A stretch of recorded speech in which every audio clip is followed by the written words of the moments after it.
Well, not exactly what I'm accustomed to. What happened to all the good things in life Joy Thompson was accustomed to? A husband in private business. He died. Her $20,000 a year job as a waitress and hostess. Arthritis and a broken wrist forced her to give that up. A mother who worked at Saks and shared the rent. She died. A comfortable 4.5-room apartment in New York's Murray Hill that she'd called home for 26 years. The building went condo. The possessions she could salvage wound up here as Central Moving and Storage. She pays $50 a month to keep them here. We asked her to sift through some of them. Joy walked among her possessions with a mix of emotions. Remember the evenings in those blue dancing shoes? I gave my dancing dresses to the Goodwill. Remember her old dog, Silky? Worn at the It's my dog's portrait. That's that. But above all, it was finding pictures of her mother that brought Joy face to face with the contrast between the present and the past. I loved my mother. She was a very wise and beautiful person. She instilled a lot of dignity and pride and gumption in me. She said, be my monument. Joy also returned to the past one day when she walked by her old apartment and the doorman remembered her. Hi. He said, I miss you. I miss you. Are you all right? Very, very nice. It was a pleasing experience, not to be forgotten. Boy, the day of moving out. Well, a long time. 26 years. Like 26 years, your house, life ripped out. You can still hear the sound of it. They have this tape, this sort of scritching. I can hear that in my mind. And you had nobody to turn to, Joy? All by yourself? Mm-hmm. There was a time I didn't have anybody even to talk to. Let's say that you want to go to a movie now. Oh, I couldn't. $6 for a movie. Little things like a paper, or a magazine, or a book you would want to read, or getting lifts on your shoes, or buying cosmetics. You know, you have to think twice about those things, which to me at one time were just like normal things you did every day. Sarah Peller directs Project Dorot, the shelter that took Joy in.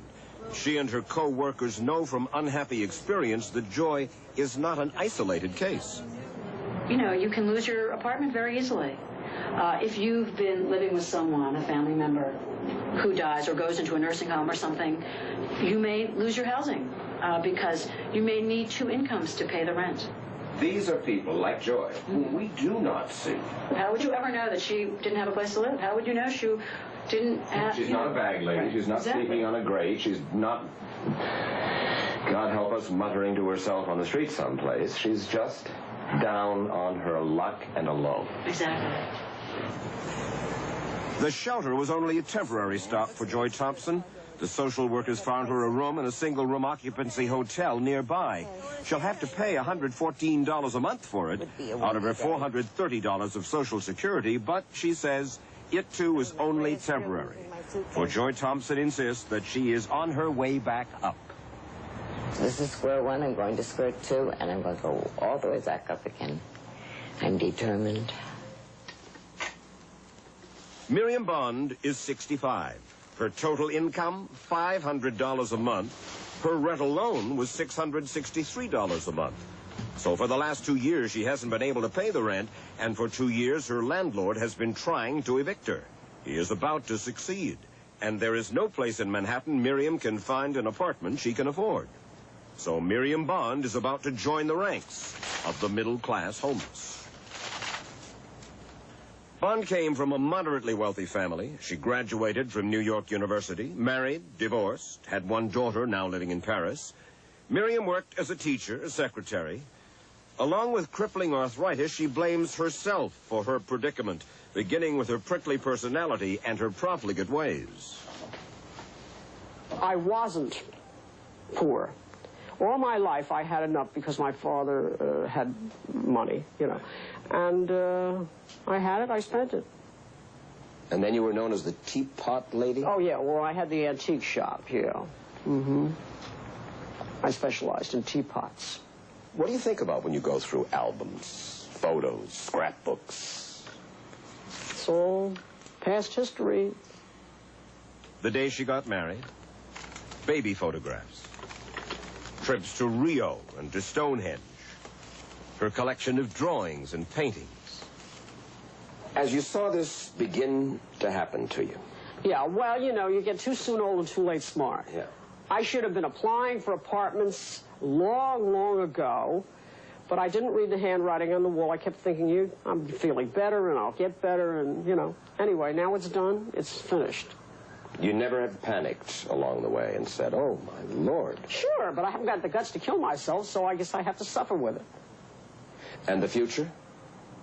What do you see Not much. in the life of Miriam Bond? Nobody will give me a job because they see the two canes. They don't want me. I have tried to tell people that it's my legs that are a problem, not my head.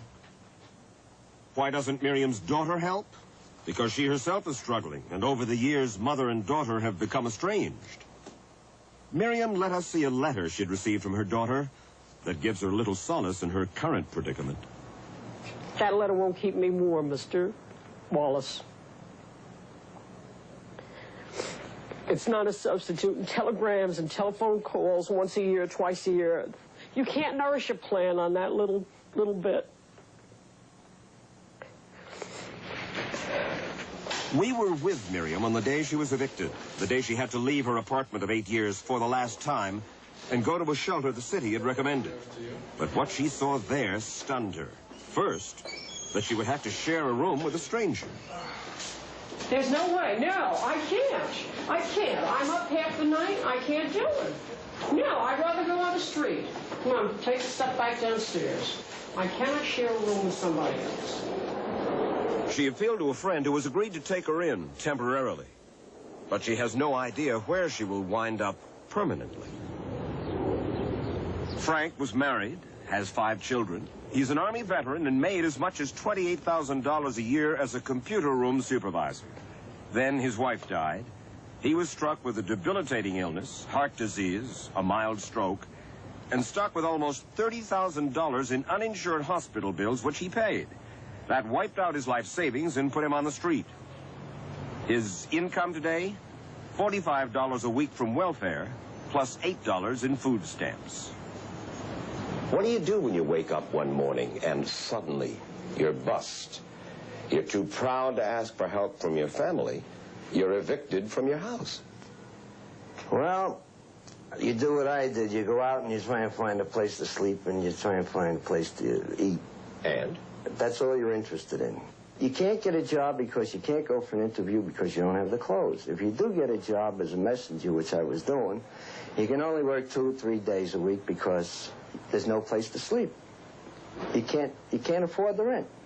What I did was sleep in the daytime in a library or an atrium, and I'd walk the streets at night because sleeping on the street at night is pretty dangerous. How do you keep yourself clean? Where do you go to the bathroom? That's a tough one. That's tough. I had a place where I could clean up every morning. The place, a Fifth Avenue bookstore that opens promptly at 8:30 in the morning. But that's another reason I came in off the street is because I found myself not shaving after 3 days, and my hand, I wasn't washing. I said, who the hell cares? If you're dirty, if you're unshaved, who cares? You were married, 5 children, good family, good job. Your wife died. Yep. Your kids scattered. They went to live their own life, yes. And you won't even let your children know? No, I won't. Because? Because they have their lives to lead. They don't need me at this stage of their life. They're young. They're on their way. I know, but you supported them. You brought them up. You put them through school. You did all of that for them. I gotta believe that they'd probably want to help their father, whom they love. That's correct.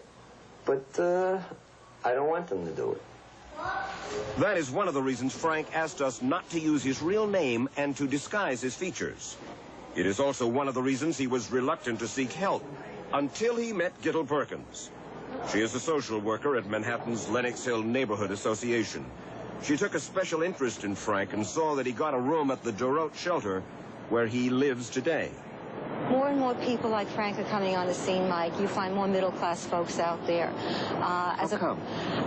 Well, in his case, it was what you call a catastrophic circumstance, a catastrophic illness. People don't understand this does exist. How come? Because there's no housing out there. There's nothing for a person to go to when you don't have a high income. I think that people are going to be surprised to see these women, this gentleman. These are people who have paid their dues, paid their taxes, given to charity, supported their families. They are now... And they're veterans of their country, too, be they Korean or Vietnam. And they've got no place to go. And they have no place to go. Right. Absolutely, Mike. Sorry, I'm heated now, but it's true. Yeah, but for the grace of God. I say it. I say it every day that I'm out there because I'm a middle-income person. I don't have a lot in the bank. What happened, Mike, if something happened to me? And the way to keep it from happening? Well, we're a very acquisitive society, and things are not a substitute for people. And when it comes right down, I think it was Robert Louis Stevenson who said you spend half your life acquiring things and the other half trying to get rid of them so you can die unencumbered. Did you ever dream when you were married, had the family, had the kids, school, job, so forth? Ever dream this could happen? No. Happened to the other guy. Never happened to you. It's the old other guy story. But I tell you, there's a minister who said to me, you know, there's a lot of people out there that are only 4 paychecks away from where you are.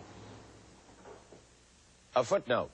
Miriam Bond has finally found an apartment.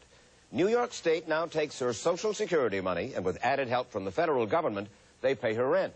And under a special program, they also clean her apartment, do her shopping, and give her 1 meal a day. Now she says she has about $100 a month left for everything else. She says it's a very happy new year. A Big Mac attack could strike at any time. You okay, honey? Honey, where you going, Pumpkin? Hey! Big Mac. Big Mac. Big Mac. Abner. Big Mac.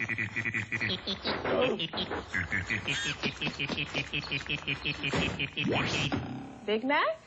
And a Coke. Kellogg's cornflakes taste like what morning should taste like. There's something about the taste. It's fresh, it's clean, it's a good way to start your day. The satisfaction. It hits the spot. I have a spot that only Kellogg's cornflakes will cover.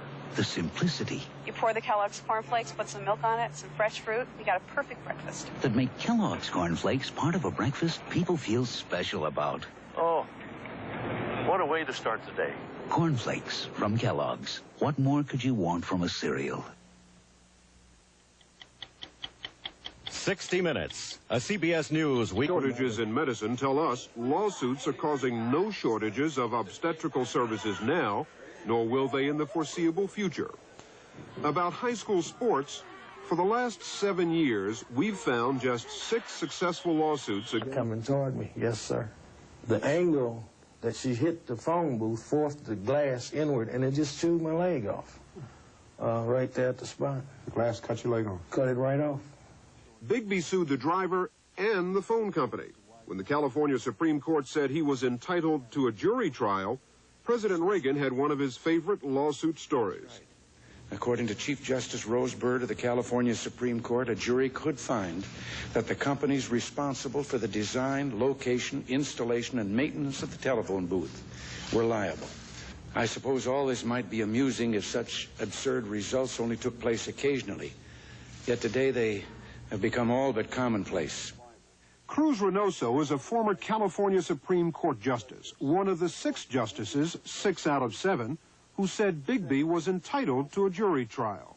What the president has done is to take a case and dramatize it by leaving out a great many of the facts that are involved and therefore putting it in a context that appears to be silly. Important in this matter, not mentioned by the president, was that there had been a previous accident at precisely the same site with precisely the same booth. The possibility the booth may have been placed in an unsafe location wasn't the only thing the president failed to mention. What happened when you tried to open the door? Well, when I tried to open the door, it would not open. According to the sworn testimony of an eyewitness, that is exactly what happened. He said that the last thing he saw Mr. Bigby doing was pulling at the door, struggling to get out. That was just before the car impacted and hit the phone booth. You're aware of what President Reagan has said about your case? They're saying that my case is outrageous, but he doesn't tell them that the phone booth had been struck previously. He doesn't tell them I was stuck in the phone booth. He doesn't tell them I had to stand there and just get run over like an animal. He don't say all that. The Bigby case never reached a jury. Rather than face a jury trial, the telephone company agreed to pay Bigby a substantial sum of money. In Oregon, there's the case of the Ford Pinto that hit a horse which had bolted through a farmer's fence. Stephen Green and his wife were in the car. I opened the driver's door and I noticed my wife. I called out, "Kelly, are you okay?" And I noticed the whole roof structure on the right-hand side of me was down. I couldn't even see her head. Green tried to pull his wife out from under the crushed roof. And that's when I noticed all the face injury she had to her head and skull. So the roof had just come in on top of her? Collapsed. Her skull was cracked? Her skull was wide open, sir. Green sued Ford, claiming a stronger roof would have saved his wife's life.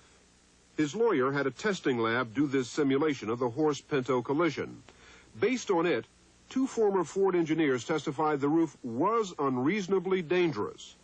A former employee also testified Ford had a practice of concealing unfavorable test results by repeating tests until one car finally passed. The jury decided to award Green $1.5 million. That seems ridiculous to Assistant Attorney General Richard Willard, who often cites the Green case in the Reagan administration's effort to limit jury awards. It seems to me, as a matter of common sense, unlikely that you could ever design a car that would be so strong that you could get involved in a head-on highway crash with a horse and not run a serious risk of injury.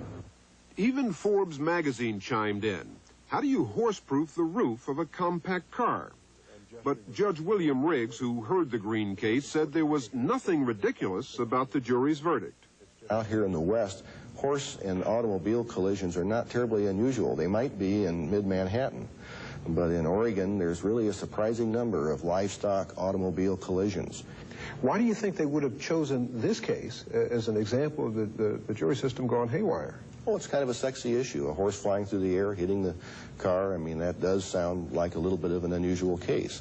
If this case had been a simple rollover where the Ford had rolled over and exactly the same thing occurred, the roof crushed, killed the passenger, with exactly the same degree of force placed on the roof that occurred when the horse hit the roof, you probably would never have heard of this case. This case would have been long forgotten. Then there's the case of Joe Cota, who suffered extensive burns when his motorcycle was in a collision and burst into flames. A jury found the cycle had a defective gas tank and awarded Cota $3.5 million. That verdict led an Arizona business coalition seeking to limit jury awards to make this commercial. After a round of drinking, an Arizona man climbed on his motorcycle and rode off into the dusk on the wrong side of the road into a head-on collision with a pickup truck.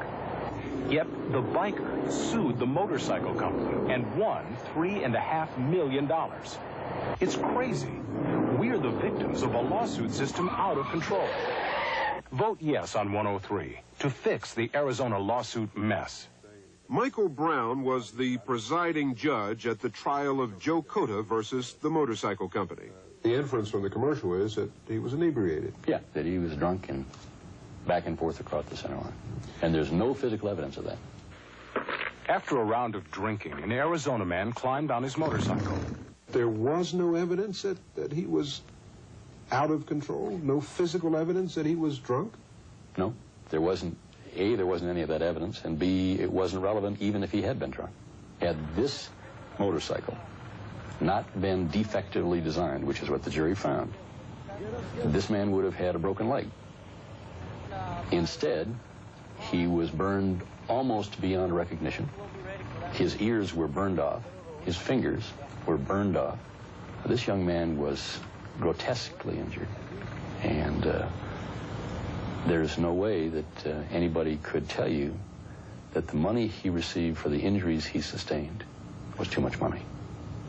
There was no mention of the defective gas tank in the TV commercial. We're the victims of a lawsuit system out of control. We wanted to ask the consultants responsible for that commercial why, but they wouldn't return our phone calls. Another story of a jury gone haywire appeared last season on 60 Minutes in a story we did on the other side of this issue. A ladder maker named Bernie Klein told us about a lawsuit his company lost. A fellow was shingling a barn, put a ladder up with a staging, and he put the ladder up in a manure pile. Temperature was 20 degrees. When he was working in that area, a few days later, the temperature was 40 degrees. The ladder slipped, poor fellow fell, and unfortunately, he got hurt his ankle, and we're sued. Unfortunately, we didn't warn him about the viscosity of horse manure. So that's our classic. $300,000. $300,000. $300,000. Well, several jurors in the latter case told us the viscosity of horse manure had nothing to do with their verdict. They say they were persuaded by the plaintiff's contention that the wood in the ladder was defective, and that's why he was injured. Could we find any cases where the jury went haywire? Well, there is the case of Judith Hames, psychic Judith Hames. Some people are born with the talent to sing or dance, and I had the talent to see aura. So sitting here now, you can see a general aura around me. Yes, I can see a general aura around you. When Mrs. Hames went to a Philadelphia hospital for a CAT scan, she was injected with a dye, even though previously she had had an allergic reaction. She claims the dye caused chronic headaches. If you've ever eaten an ice cream cone or consumed liquid too fast that was ice cold and you get that god-awful pain in your head, that's the kind of pain that I get when I try and concentrate. Now, a psychic who can't concentrate is an out-of-work psychic. When a Philadelphia jury awarded her nearly $1 million, the cartoonist had a field day. So did President Reagan. Last year, a jury awarded one woman $1 million in damages. She'd claimed that a CAT scan had destroyed her psychic powers. The fact is, Judith Hames will not receive 1 penny of that jury's verdict. Leon Katz, the judge who heard the case, threw the verdict out and ordered a new trial because Mrs. Hames' lawyers failed to present any medical testimony linking the dye injection to the chronic headaches. If I think the verdict is grossly excessive and contrary and diametrically opposed to the evidence and the law, then I have a duty, not a right, but a duty to set aside that verdict. How common an occurrence is this, a runaway jury? It is relatively uncommon. That's my opinion, and the reason that opinion is probably not shared by the general public is because they're subjected to 3 or 4 line reports of unusual cases where all they read is the amount of the award. I don't know of any horror stories. I mean, I really don't. That sounds terrible, and I've practiced law for over 20 years, and I've been a judge for 6, and I just don't know of cases where juries have been fooled into giving people millions of dollars that weren't entitled to it. A final postscript. The insurance industry complains that their claims losses during the lawsuit crisis increased at the rate of 16% a year. But the industry acknowledges that during the same period, its profits were 11% a year. According to the General Accounting Office, that adds up to a profit of $81 billion during the 10-year so-called lawsuit crisis. Being warned. Had you noticed how often we're warned? I feel sorry for people who make some products.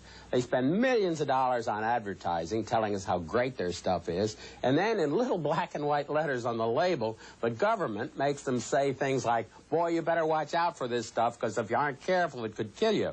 Look at these. These are all ordinary products, things we all use. But every package, no matter what it is, has a warning on it saying caution or danger or see your physician or this could kill you. If you read the labels on half these things, you'd be too scared to use them. You buy medicine and the label tells you not to take it. Look at this, some kind of a decongestant.